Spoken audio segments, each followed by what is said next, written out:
Nicolas Bay, merci d'être avec nous. Vous êtes député européen et vice-président de Reconquête, le parti d'Éric Zemmour. Vous êtes le bienvenu dans cette émission. Vous pensez quoi genre, je disais tout à l'heure, cette suite de psychodrames, ou en tout cas peut-être ces incompréhensions, ce gloubi-boulga, disait Ruth El-Kriev il y a un instant? Oui, on voit finalement que le gouvernement et la majorité macronienne sont considérablement affaiblis. Ils sont d'ailleurs pas seulement affaiblis par la contestation politique syndicale de la réforme des retraites, ils sont affaiblis d'une manière générale par la succession d'échecs qui les caractérise en réalité depuis des années. Et aujourd'hui, eh bien, ils essayent de reprendre la main laborieusement. Emmanuel Macron nous avait habitués à un exercice sectaire du pouvoir pendant les 5 années où il avait une majorité absolue à l'Assemblée nationale. Aujourd'hui, malgré une majorité relative, eh bien, il continue dans cet exercice sectaire du pouvoir en abusant d'ailleurs en permanence de l'article 49.3 qui lui permet de contourner à la fois la volonté du peuple et la majorité de la représentation nationale. Ça veut dire que cette proposition de médiation des syndicats, ça vous branche pas, c'est pas ça qu'il faut faire? Non, je pense que tout ça, c'est un peu de l'affichage. Les syndicats essayent de souligner leur rôle. D'ailleurs, il existe, mais le problème, c'est qu'on a des syndicats en France qui sont assez peu représentatifs. On a un système syndical qui est sclérosé, des organisations syndicales qui, pour beaucoup, sont très politisées, sont quasiment des courroies de transmission de partis ou de forces politiques. Il n'y a que 7% des salariés français qui ont leur carte dans un syndicat. Donc ces syndicats ont finalement assez peu de légitimité. Ça ne veut pas dire que... Ils mobilisent quand même pas mal de monde dans les rues, manifestement, là. Oui, c'est vrai, mais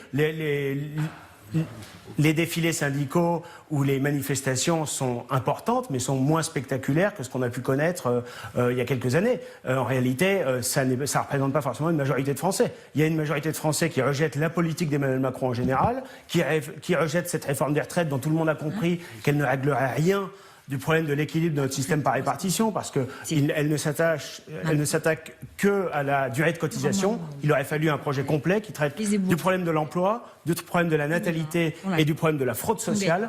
Et sans s'attaquer à ces 3 aspects, eh bien, on n'équilibrera pas le système de retraite. Donc, tout le monde l'a bien compris. Et aujourd'hui, on a des syndicats peu représentatifs, peu légitimes, qui critiquent le gouvernement, et un gouvernement qui est considérablement affaibli. Donc ça veut dire, si je vous suis, Nicolas Bay, ça veut dire, si je vous suis, la solution, ce que disait Florian Philippot tout à l'heure, on dissout, Emmanuel Macron s'en va, on réorganise une nouvelle présidentielle, etc. C'est ça la solution ? En tout cas, ce qu'il faudrait, c'est redonner le pouvoir au peuple et donc donner la parole au peuple, d'une manière ou d'une autre, ce que refuse obstinément de faire Emmanuel Macron. Donc en provoquant des législatives. Ça fait plus de 20 ans. Ça fait 20 ans que les Français n'ont pas eu l'occasion d'être consultés, par exemple, par référendum. Je ne dis pas d'ailleurs qu'il faut nécessairement faire le référendum sur ce sujet, mais on ne peut pas en permanence ne pas tenir compte de ce qu'expriment les Français, à la fois dans la rue et dans les urnes. Donc il ne faut pas qu'il y ait une minorité qui impose sa vision des choses, mais il ne faut pas en permanence piétiner l'opinion majoritaire. Or, ce qui caractérise Emmanuel Macron, c'est de piétiner ce qu'exprime et ce que veulent une majorité de Français. J'ai lu que vous étiez à ce propos justement dans les starting blocks chez Reconquête en cas de dissolution. Oui, bien sûr, nous nous y préparons. C'est une hypothèse, ça n'est pas une certitude, mais s'il y avait une dissolution, il faudra compter avec Reconquête. Nous sommes la vraie droite qui s'assume, une droite qui défend la valeur travail contre l'assistanat. On a vu un paysage un peu désolant à l'Assemblée nationale, notamment à l'occasion du débat sur les retraites. La NUPES qui assumait un discours d'extrême gauche, un Rassemblement national qui finalement peinait à se faire entendre, avec souvent des positions plus ou moins alignées ou des arguments en tout cas qui sont les mêmes que la gauche. Et du côté des Républicains, il y a ceux qui sont ralliés à Emmanuel Macron et qui jouent les supplétifs du gouvernement, et ceux qui, derrière Aurélien Pradié, représentent une vieille tendance chiracienne de centre-gauche. Et la droite qui s'assume que vous êtes... La droite, elle n'est pas suffisamment représentée à l'Assemblée nationale. Oui, même pas du tout, parce qu'aucun des députés des Reconquêtes n'a été élu, mais la droite qui s'assume que vous représentez, vous disiez à l'instant, c'est une droite qui est pour la retraite à quel âge ?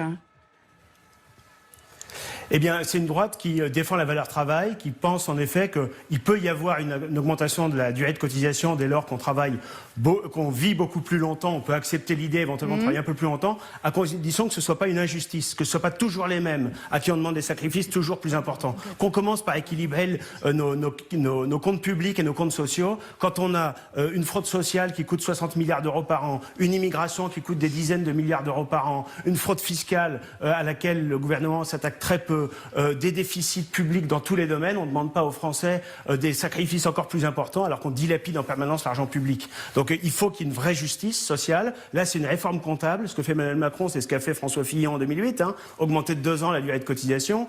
Fillon, on était passé de 60 à 62 ans, là on passe de 62 à 64 ans. Ça ne réglera rien. Ça ne réglera rien si on ne revient pas à un niveau de chômage plus raisonnable. Aujourd'hui, on a 5 millions de chômeurs réels, toutes catégories confondues. Si on ne lance pas une grande politique de soutien aux familles et de natalité, et si on ne s'attaque pas enfin de manière très ferme et très claire à la fraude sociale. Et ça règle le problème de la... Tout le monde le sait, mais c'est un tabou, c'est l'immigration. Alors il va... Voilà. Et ça règle le problème de financement des retraites. Sur tout ce programme-là que vous venez de me dérouler, tous vos députés qui avaient été investis l'année dernière, ils étaient 550, je crois, ils sont prêts à rempiler ou pas? Je rappelle qu'aucun d'entre eux n'a été élu. Oui, bien sûr. Vous savez, Reconquête, c'était la seule nouveauté de l'élection présidentielle de 2022. Nous avons obtenu 2 500 000 voix avec Éric Zemmour à l'élection présidentielle. Nous sommes une nouvelle force. On n'a pas pu entrer à l'Assemblée nationale, c'est vrai, mais nous avons l'immense majorité de nos candidats qui sont prêts en effet à repartir. Nous aurions des candidats partout si jamais il y avait demain une dissolution. Et aujourd'hui, je pense que progressivement, beaucoup de Français sont en train de se rendre compte que les Républicains ne sont plus un vrai parti de droite et pas une vraie opposition à Emmanuel Macron. Ça, c'est apparu de manière assez évidente ces dernières semaines, et pour défendre à la fois notre identité de civilisation menacée par l'immigration et l'islam politique, pour défendre la valeur travail contre l'assistanat et pour défendre un certain nombre de valeurs qui sont menacées aujourd'hui, notamment par l'activisme LGBT, eh bien, il n'y a que Reconquête et certainement pas les partis qui se prétendent de droite. Marion Maréchal également serait prête à y aller avec vous? Oui, bien sûr, toutes les forces de Reconquête, avec Éric Zemmour, avec Marion Maréchal, l'ensemble de nos cadres. Nous avons plus de 400 élus sur le territoire national, des élus municipaux, régionaux, départementaux. Tout le monde se jetterait dans cette bataille des législatives si elle avait lieu. En tout cas, si elle avait lieu, pour le moment, ça n'a pas l'air d'être la volonté du président. Pardon, je vous coupe. Valérie Nataf a une question pour vous. Bonjour monsieur. Le dernier sondage IFOP, je crois pour le JDD, fait état de perspectives en cas de dissolution. Le Rassemblement national, que vous mentionnez assez rarement, votre ancien parti pourtant, devrait totaliser, si l'on en croit les sondeurs, 26% des voix, la NUPES 26% des voix.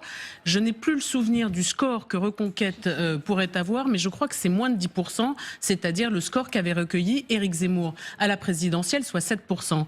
Est-ce que vous croyez vraiment qu'une dissolution vous permettrait d'accéder à l'Assemblée nationale ? Oui, ça nous permettrait peut-être d'avoir des élus. Vous savez, les 7% d'Éric Zemmour à la présidentielle, on peut toujours s'en moquer. C'est loin d'être négligeable. C'était plus que le Parti socialiste et les Républicains réunis. C'est-à-dire que Valérie Pécresse et Anne Hidalgo, à L2, ont fait moins qu'Éric Zemmour. Vous avez raison de me dire que le Rassemblement national a obtenu un bon résultat. Et peut-être que s'il y avait des législatives anticipées, à nouveau, il obtiendrait un bon résultat. Je ne suis pas sûr qu'il soit moins enclavé qu'avant. Je ne suis pas sûr que les 88 députés du Rassemblement national aient fait la preuve de leur efficacité et de leur utilité depuis 1 an. Moi, j'en connais un certain nombre, j'ai de la sympathie pour eux, je suis issu de ce parti, comme vous le dites, mais je pense qu'aujourd'hui, si on veut que les idées d'une vraie droite qui s'assume arrivent au pouvoir, ce ne sera pas le Rassemblement national, ou en tout cas certainement pas le Rassemblement national seul.